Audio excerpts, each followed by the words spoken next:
due respect po, no, GM, nung time po na nag-order po ng machine na 6,500, kayo na po yung nakaupo. Your Honor, that is a big lie. That is a big lie.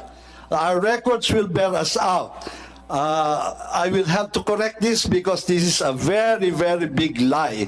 Your time, alam niyo po na maaapektuhan yung 2,000 na agent. Sana po, gumawa na lang din po kayo ng paraan na tulungan po kami na wag pong masarado yung 2,000 na yan. Kita sana napupunta sa kanila, napunta ngayon sa Pacific Online Systems Corporation. That is baseless, I would tell you. I'm sorry, but I think the figures will show Who that... are you to say it's baseless? Mr. Chairman. Wait a minute. 2,000 na talagang given na yung numbers na sinasabi niya, exact numbers yan, 2,000 ang natanggalan ng hanap buhay. Am I right, Ms. Javier? Yes, Chair, you're correct. So meron kayong 2,000 na pinatay nyo. It is... Magandang araw sa atin lahat mga kababayan. Inamin nga ni Mel Robles na edited yung picture ng babae na umano'y nanalo ng 43 milyon at ang kanyang palusot ay umano'y totoong tao ito. Nilaglag din si Mel Robles ng presidente ng Lotto agent dahil umano'y mahigit 2,000 na mga Lotto agent ang nawalan ng trabaho. At ayon nga sa presidente ay hindi umano sila na-inform na ang ipapalit sa mga Lotto outlet ay itong e-Lotto. Mga kababayan, labis na nagalit itong si Mel Robles. Naku, muntik na na-stroke mga kababayan po natin. Dahil sinasabi niya ay nagsisinungaling umano itong presidente. Ngunit mga kababayan po natin, find out din ni Senator Rapi Tulfo na pinaboran ni Mel Robles itong service provider ng e-Lotto kapalit nitong mahigit 2,000 kababayan po natin na nawalan ng trabaho. So, paano po yan? Mga kababayan po natin, nasaan napunta ang kanilang ininvest para dito sa Lotto outlet?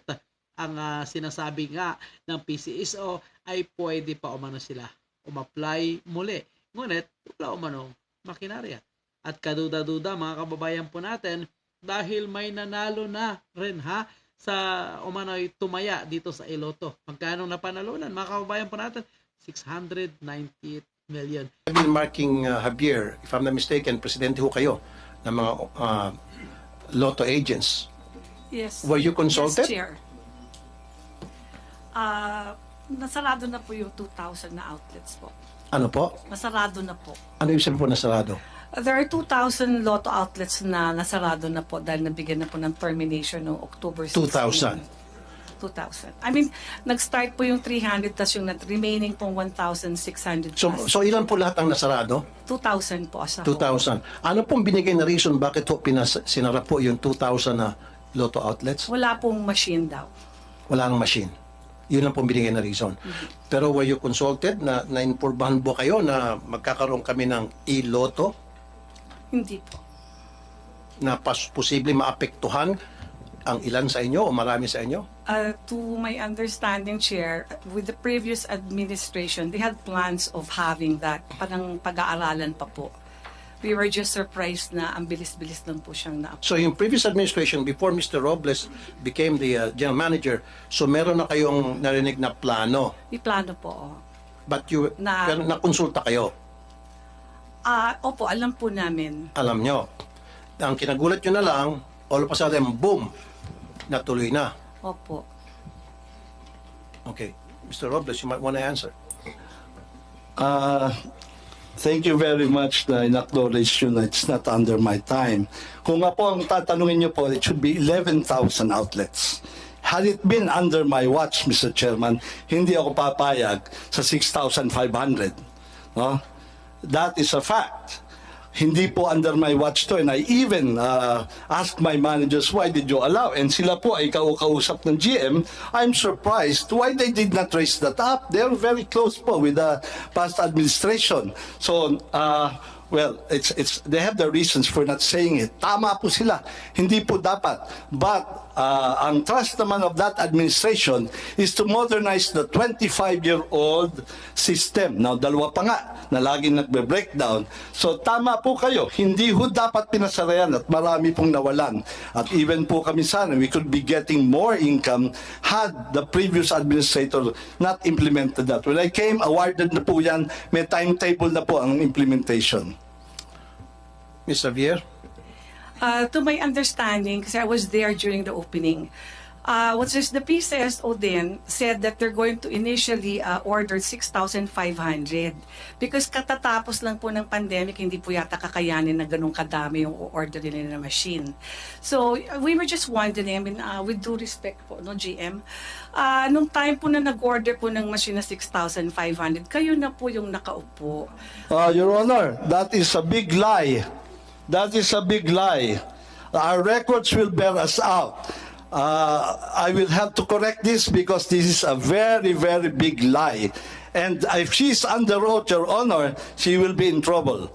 To my understanding po, I mean, okay, granting po na na sila yung nag-order niyan. Pero during your time, alam niyo po na maaapektuhan yung 2,000 na agent. Sana po, gumawa na lang din po kayo ng paraan na tulungan po kami na wag pong masarado yung 2,000 na yan. Kaya po, masama po yung loob ng mga lotto agents kasi parang dahil po dyan sa e-lotto, parang hindi yun na po tinulungan yung mga iba na makapagbukas po sila. Kasi dati ho, pre-termination lang, sumulat kayo, tapos ginawang termination, tapos nag-stoppage. From the stoppage itself po, dapat hindi na po kayo nag-issue mismo ng termination na kayo po yung nakapirma. Doon ho yung talagang alam na nila na talagang wala na pong aasahan. Kung stoppage po yan, kung mag-aantay po ng machine, sana hindi na lang po sila terminate. So ano nangyari po doon na Ms. Xavier doon sa 2,000 na Sarado na napasara? po sila lahat. Sarado na po lahat yung Yun nga po yung humihingi sila ng tulong sa akin na kung maaari po na mabigyan sila ng chance na makapagbukas ulit. Ang problema po, wala po talagang available na machine. Pero open naman po nang mag-apply ulit. Pero ang problema po, mag-aantay nga po sila kung kung kailan po magmamachine. Pero to my understanding, hindi pa po yata nag-uumpisa yung procurement or sinasabi po ng mga branch managers na magkakaroon po. Saka before po, umasa po yung mga ibang mga agents po na hanggat wala pa pong machine, yung po ng mga lumang machine namin na ginamit dito sa Luzon, ang ipapagamit. Ang alam ko po, parang dati pumayag nga po na yun ang gamitin. Hindi po namin alam kung anong nangyari, kung bakit. Kasi kung I already approached also po the OGCC, that's why I was late last time in coming here. Nakiusap po ako doon kay Attorney Quevedo na kung pwede pong i-extend po yung ELA para po hindi na muna ho sila magsarado at pagbibigyan sila hanggat 4 months. Ang pakiusap lang niya po sa akin na i-inform ko daw po si GM na mag-apela lang para magkaroon po ng time na wag sila munang masarado kasi naaawa. So you're po not sila. granted your request for an appeal? Kasi po, ang hinihingi lang po ni Attorney Quevedo that time is kung pwede daw pong sumulat sa kanila ng letter po si GM or si Chairman Kuwa na humihingi po sila ng extension para magkaroon po ng time kung merong o-orderin na machine or something. Pero sinabi ko po yun kay AGM Arnel Casas na yun po yung request ni Attorney Quevedo na kung pwede gumawa po sila ng sulat na nire-request po nila na ma-extend po yung yung ELA para patuloy pa po sila na makapatuloy po na makapagpatay at hindi masarado yung 2,000 kasi naaawa rin po siya dun sa mga agents na yun. At that particular time, parang nag-follow up ako, parang sabi po, hindi naman po talaga nangyari na nakagawa po ng apela. Kasi Mr.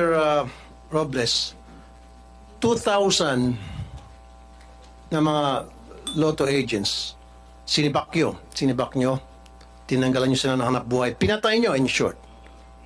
Pero yung kita sana napupunta sa kanila, napunta ngayon sa Pacific Online Systems Corporation. Meron kayong pinatay na pagkarami-rami, 1,000 ang pinatay ninyo. At isa lang ang inyong binuhay kapalit ng 2,000. Ito na nga yung online. Mr. Chair, that is baseless, I would tell you. I'm sorry, but I think the figures will show that... Who are you to say it's baseless? Mr. Chairman... Wait a minute. 2,000 na talagang given na yung numbers na sinasabi niya, exact numbers yan, 2,000 ang natanggalan ng hanap buhay. Am I right, Ms. Javier? Yes, Chair, you're correct. So meron kayong 2,000 na pinatay nyo. It is not, Let's no, Mr. wait a minute. Chairman, Pinatay nyo negosyo. if I may, Wait a Mr. minute. Let Chairman. me finish and then let you talk. 2,000 ang tinanggalan nyo ng hanapbuhay, pinatay nyo negosyo, and then kapalit ng 2,000,